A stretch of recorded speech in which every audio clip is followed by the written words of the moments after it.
All right. I will say that there's not that much text on the presentation. This is just a really scripted thing. So, of course, any questions that you have, I'll be happy to answer them. And Julia or Sam may be able to answer them as well. And I will say that there's also like some kind of discriminatory language included in one of these later on. And it is kind of upsetting, but we'll cover that. So anyways, enjoying Fahrenheit 17 years after release. Fahrenheit is an interactive mystery drama video game released by French game studio Quantic Dream in 2005. It was released in North America, renamed as Indigo Prophecy to avoid confusion with Michael Moore's documentary of a similar name. It was received positively by public and critics for its success as a cinematic experience. In 2022, I played this game while two people, Sam and Julia, watched along. We had a great time. We thought it was just hilariously bad. It's the game which, in recent memory, I most frequently uttered the phrase, "This is just so dumb." The game and the story begin promisingly enough. You are Lucas Kane, a man in the bathroom of a diner in New York City. You are possessed by some mysterious force and stab a man to death.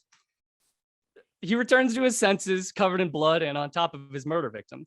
You're then given control and have to figure out a way to get out without getting arrested. Upon a successful escape, you follow up the scene as two police detectives, Carla Valenti and Tyler Miles, who are tasked with identifying the murderer. What a great premise for a game. You're presented with this dramatic irony of knowing who did it, but not why.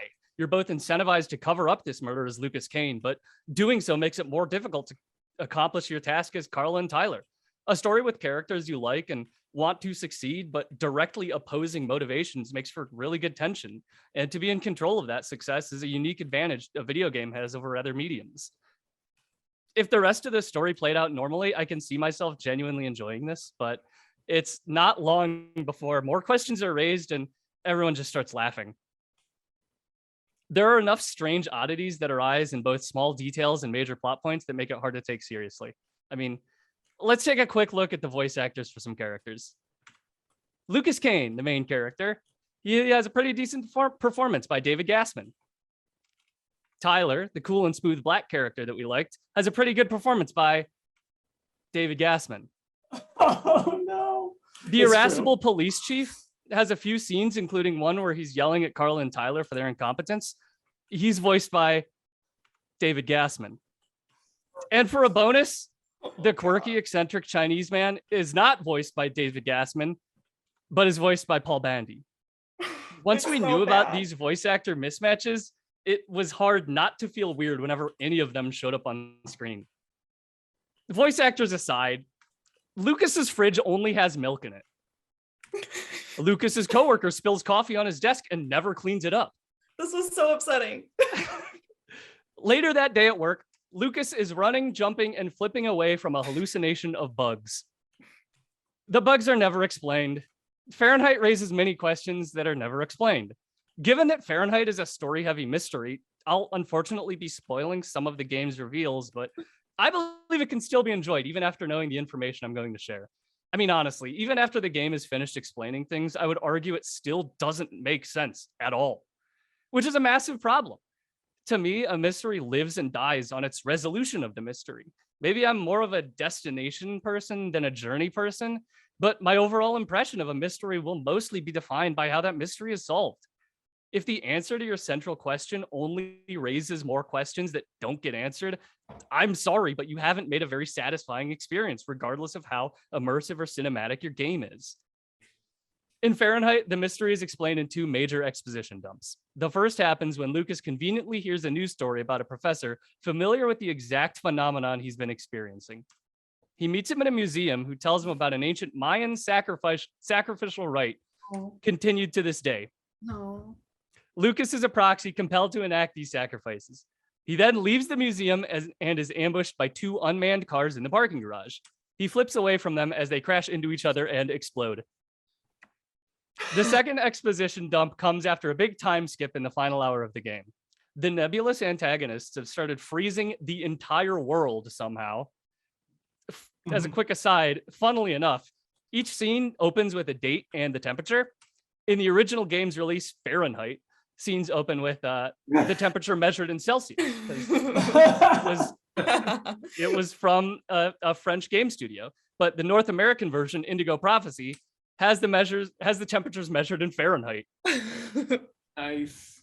Anyways, a homeless man in an underground hideout amongst a network of homeless people then explains for minutes about an ongoing war between the Orange clan of Mayans and a purple clan of tech wizards or something. Unclear. AI beings. He tells all this to Lucas and Carla, who believe him entirely without question. Afterwards, Carla has sex with Lucas in an abandoned subway car a dozen feet away from the group of the homeless people. This is a series of unsatisfying conclusions without enough buildup. There's not enough relevant information around these explanations to prevent them from feeling like out of nowhere expository dumps. Before any of these scenes, we hear almost nothing about Mayans or clans, and there's no romantic setup between Carla and Lucas past her thinking that he's not responsible for the murder. Instead, we have scenes where Tyler plays one-on-one basketball outside in the freezing snow. There are scenes where Tyler and Carla are boxing each other just for a warm-up or something.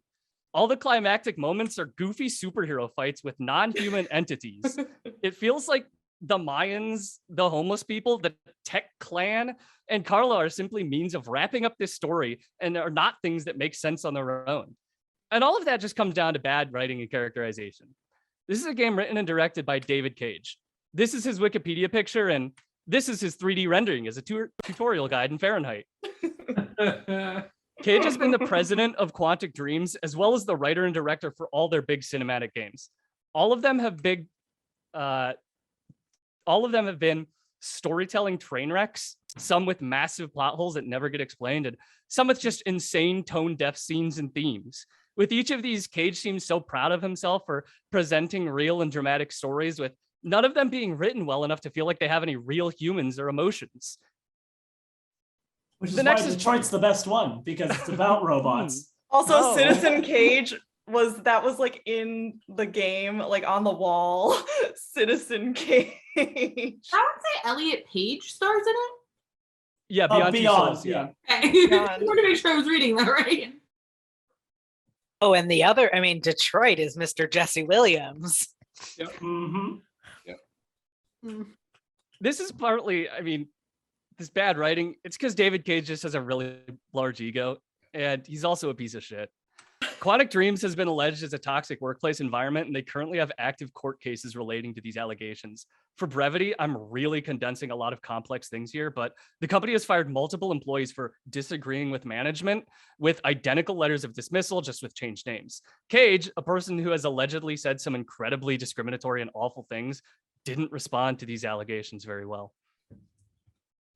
This is all to say that a person focused on interactive storytelling and human drama fails to understand the real human drama around him. He fails to create compelling stories. I might be one slide ahead.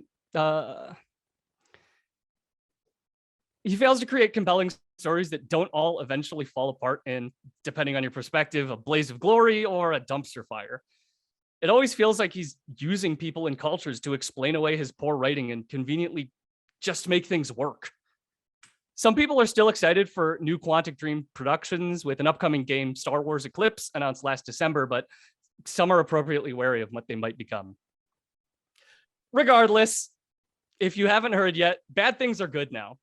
Or to be more specific, there exist many things that are so bad, they're uniquely good. Movies like The Room, Last Vampire on Earth, and even some texts like The Eye of Argon are just embarrassingly bad in a fascinating way. Someone had a clear vision and presented it to the best of their abilities. Even though games require a technical expertise unique to the medium, no matter how good your facial animations are or how high your polygon count is, if you don't have rock solid writing, your entire product is going to suffer. In 2022, if you want a good, fun mystery with excellent technical direction and writing, watch Hot Fuzz. If you want an interactive mystery with good characters, you can play Life is Strange or 13 Sentinels Aegis Rim. If you want an immersive mystery story with real character, emotion, and growth, check out visual novels Seabed or World End Syndrome. If you want to have a good time, laugh at funny characters and bad writing, play Fahrenheit. Laugh at it, laugh at David Cage, because you could just play the game that is just so dumb. Thank you.